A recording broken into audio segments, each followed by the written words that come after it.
Hello, this is Lady Boulay, and I hope you're having a wonderful day. Thank you for your support. Thank you for subscribing to the channel. Thank you for your comments, and thank you for your thumbs up. Thank you for all you do to support the channel. And yes, we are commanded to love one another, whether we want to or not, or whether we agree with each other or not. And we're kicking off Black History Month with something very important, and that is how America was built. Now, many people don't want to acknowledge the fact that America was built on the backs of our ancestors, the enslaved people. And sometimes people think that we're ashamed of that ancestry, but we're not. We're not ashamed of our ancestors because they were the boldest, the baddest, the flyest, the freshest enslaved people that ever existed on the face of this earth that we know anything about, right? So this country was built on the backs of slaves, and we have to claim that because people will come over here and they just got here yesterday and they'll be talking shit to you about who they are when nobody cares who they are. But I digress.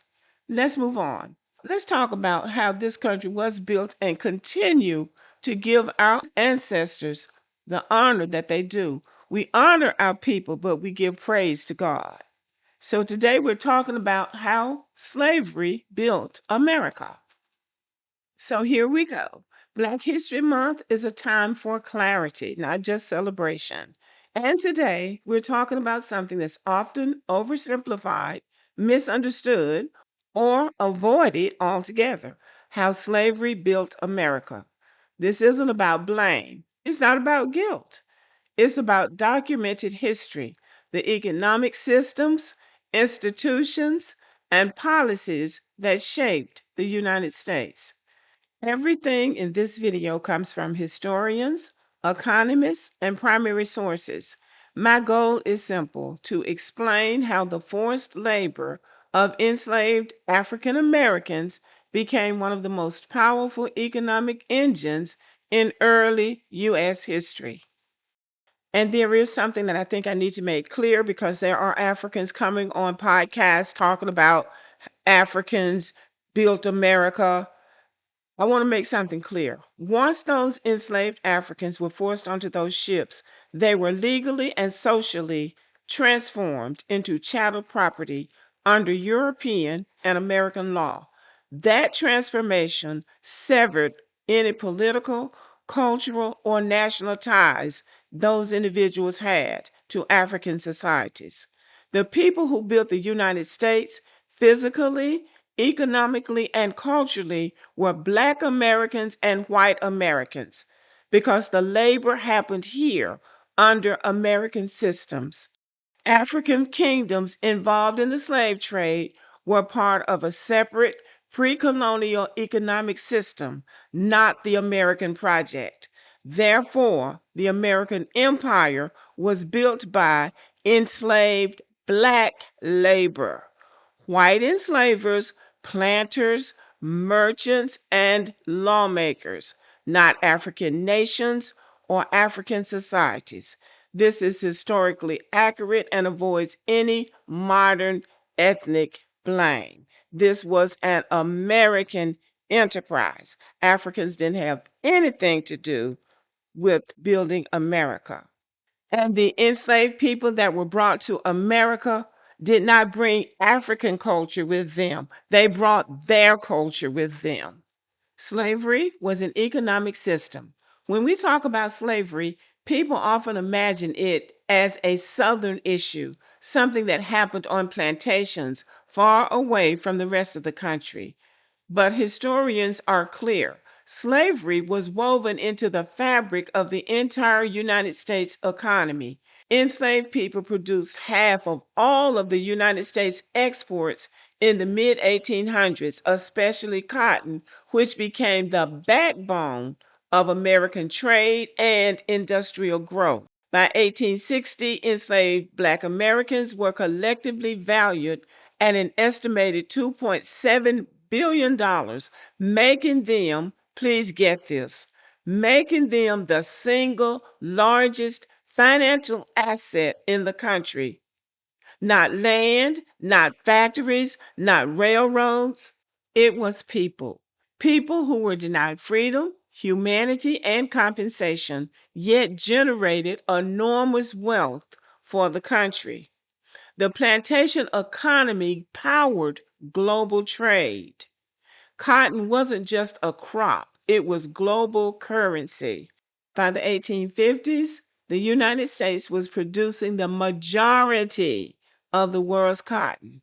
That cotton fed textile mills in the northern United States and in Europe. It fueled international trade networks and brought in tax revenue for the federal government. In modern America of 2026, there are those who will have a fit if the government talks about putting the face of a Black person on a penny. But during the slavery days when cotton was king and cotton was driving not only this economy, but also the world's economy, cotton was so important and the enslaved people's labor was so valuable that the enslaved people's faces was on the money. Check this out. So slave agriculture was highly profitable for plantation owners. And it was not a failing system. It didn't ever fail. It didn't ever die out. It was booming right up until the Civil War. The problem is that it was forced labor. And everything was taken from those people, their freedom, their humanity, and their compensation. That was the problem. And I just want to digress a minute and add this. Black American descendants of slavery have never been a liability to this country. I'm going to do a video about that next because there's some lies being told. Now, let's understand that slavery didn't just benefit the South, it benefited the North too. One of the biggest misconceptions is that slavery was only a Southern institution, but Northern banks, factories, and insurance companies were deeply tied to the slave economy. Textile mills in New England depended on slave grown cotton. Insurance companies wrote policies on enslaved people. Banks accepted enslaved people as collateral for loans. Shipping companies transported slave produced goods. The early growth of Wall Street was connected to this system as well, and we already know that. Slavery was not regional, it was national. Now, infrastructure is something that people don't consider when they think about slave labor, but the infrastructure was built on slavery's profits.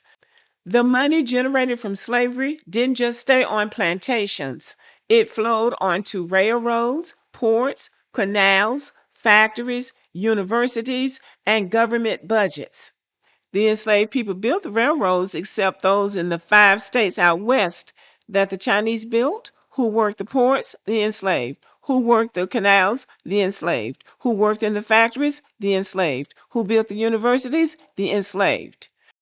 Historians emphasize that enslaved labor didn't just produce crops, it produced capital, and that capital built the physical and financial infrastructure of the United States. When you look at early American development, the roads, the shipping routes, the industrial centers, slavery's fingerprints are everywhere. So, another one of the misconceptions is that the enslaved people were unskilled laborers. That is not true.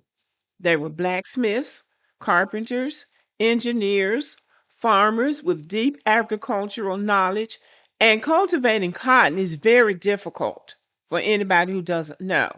They were builders, they were domestic workers, craftsmen, and innovators. A lot of the inventions of America came from the enslaved people.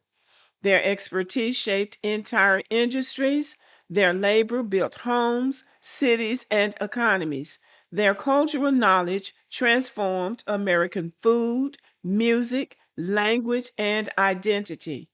Even under unimaginable conditions, enslaved people created community, preserved traditions, and sustained a vision of freedom.